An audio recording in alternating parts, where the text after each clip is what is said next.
lest thou also be tempted. Bear ye one another's burdens, and so fulfill the law of Christ.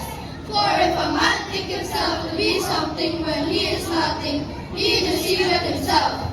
But let every man prove his own work, and then shall he have rejoicing in himself alone, and not in another. For every man shall bear his own burden. Let him that is taught in the word communicate unto him that teacheth in all good things. Be not deceived, God is not mocked, for whatsoever a man soweth, that shall he also reap. For he that soweth to his flesh shall of the flesh reap corruption, but he that soweth to the Spirit shall of the Spirit reap life everlasting. And let us not be weary in well-doing, for in due season we shall reap if we faint not. As we have therefore opportunity, let us do good unto all men, especially unto them who are in the household of faith.